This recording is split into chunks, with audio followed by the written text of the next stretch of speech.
যাকাত মেনে নিলাম, পর্দা মেনে নিলাম। যখন কোরআনে দলের কথা বলা হয় তখন এক শ্রেণীর হাজী সাহেবের, এক শ্রেণীর ইমাম সাহেবের, এক শ্রেণীর নামাজের ব্যক্তির মুখ কালো হয়ে যায়। ঠিক না বা ঠিক? হয় না হয় না? জীবন হয় না হয় না?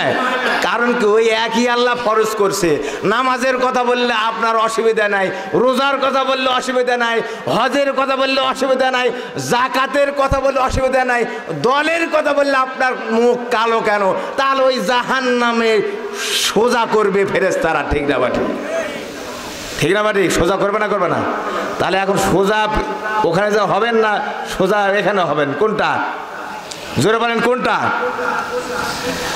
এটা সূরা মুদ্দাসসিরের শানে নজুলে বলা হচ্ছে কিছু আলোচনা, যে শানে নজুলে যে যখন এই কোরআনের আয়াতটা নাজিল হয় যে 19 জন দায়িত্বে থাকবে জাহান্নামের, মেন কমিটির প্রধান দায়িত্বে থাকবে 19 জন। কতজন বলেন তো?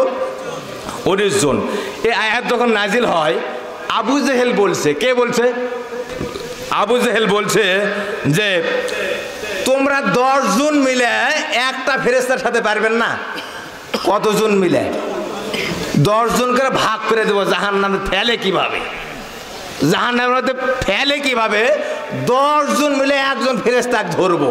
বলে নাউজুবিল্লাহ। আচ্ছা, দুনিয়াতে ক্ষমতার দাপট দেখিয়েছে, আখিরাতে কি চলবে? ওখানে কোনো খেলা চলবে? খেলার হবে? দুনিয়াতে যা খেলা হয়েছে আখিরাতে কোনো খেলা চলবে না। জোরে বলে ঠিক না বাঠে? দুনিয়াতে রেফারি ছাড়াই খেলা হয়েছে। ঠিক না বাঠিক? খেলোয়াড় ছাড়াই খেলা হয়েছে। ঠিক না বাঠিক? এক দলে খেলা। কয় দলে খেলা? কয় দলে খেলা? আর রেফারিও নাই, দলও নাই, খেলা হয় কিভাবে? গোল হয় কিভাবে? তা বলে খেলা হবে। আচ্ছা, আখিরাতের খেলা আর চলবে? চলবে? আবু জেহেল বলছে খেলা জমবে। কতজন করে ধরবে এক ফেরেশতা? কতজন? 10 জন।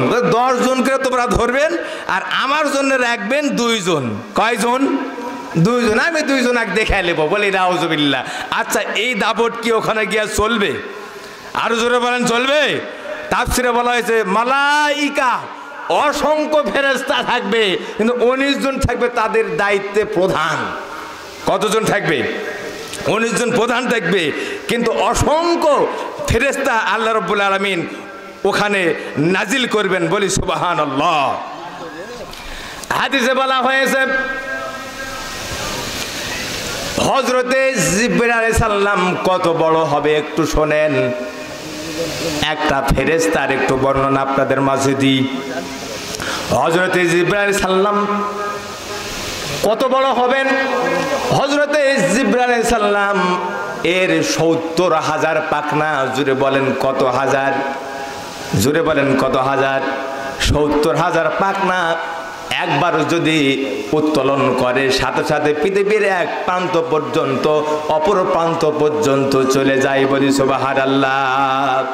হযরতে জিবরাইল আলাইহিস সালামের একটা পাখার দৈর্ঘ্য এই পৃথিবীর চাইতে বহু গুণে বড়। বলি সুবহানাল্লাহ। আচ্ছা বলেন তো, আবু জেহেল এর সাথে পারবে মনে হয় নাকি? হ্যাঁ, আবু জেহেল পারবে না? এই জিবরাইল আলাইহিস সালামের সাথেও পারবে না? পাখনা কত বড়? 70,000 পাখা। একটা পাখার দৈর্ঘ্য হলো পৃথিবীর এক প্রান্ত পর্যন্ত অপর প্রান্ত পর্যন্ত ঠেকে যাবে। বলি সুবহানাল্লাহ। তাফসিরে বলা হয়েছে একজন প্রখ্যাত কাফের আবুল আসদাইন, যার নাম ছিল কালদা ইবনে উসাইদ, তিনি বলেন যে এমন একটা বড় তার দেহ ছিল। এই কালদা ইবনে উসাইদের বিরাট বড় দেহ ছিল। এত বড় দেহ ছিল, অহংকার করত। সে বলছে যে জাহান্নামের মধ্যে 17 জন ফেরেশতাকে আমি নিজেই দেখব। কতজন ফেরেশতা?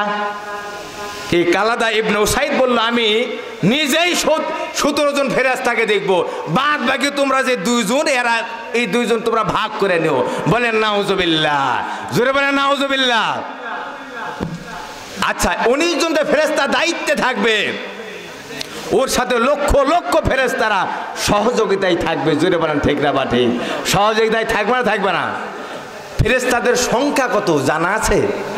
বলেন তো, ফেরেশতাদের সংখ্যা কত জানা আছে? হাদিস শরীফে বলা হয়েছে, সহিহ মুসলিম শরীফের বর্ণনায় আছে, বাইতুল মামুর মসজিদে প্রতিদিন আল্লাহর ফেরেশতারা সালাত আদায় করে। প্রত্যেক দিন ৭০,০০০ ফেরেশতা বাইতুল মামুর মসজিদে একবার করে সালাত আদায় করে। যে ফেরেশতা একবার এই বাইতুল মামুরে আসে আর কিয়ামত পর্যন্ত দ্বিতীয়বার ওই বাইতুল মামুর মসজিদে আসার আর সিরিয়াল পাবে না।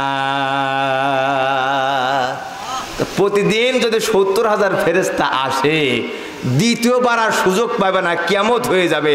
তাহলে আল্লাহ রাব্বুল আলামিন কত সেনাবাহিনী মোতায়েন করে দিয়েছেন ফেরেশতা, আর কাফেররা বলে যে আমরা একাই দেখে নেব। বলি নাউজুবিল্লাহ। দুনিয়াতে ক্ষমতা কিছু খাটে, আখেরাতে কোনো ক্ষমতা চলবে না। জোরে বলেন চলবে? আখেরাতে কোনো ক্ষমতার দাপট চলবে না। দুনিয়াতে কিছু ক্ষমতার দাপট চালাতে পারে, আখেরাতে কোনো ক্ষমতা চলবে না। জোরে বলেন ঠিক না বা ঠিক?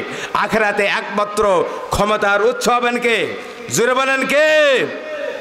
আখেরাতে একমাত্র শুধুমাত্র ক্ষমতার উৎস হবেন আল্লাহ তাআলা। তা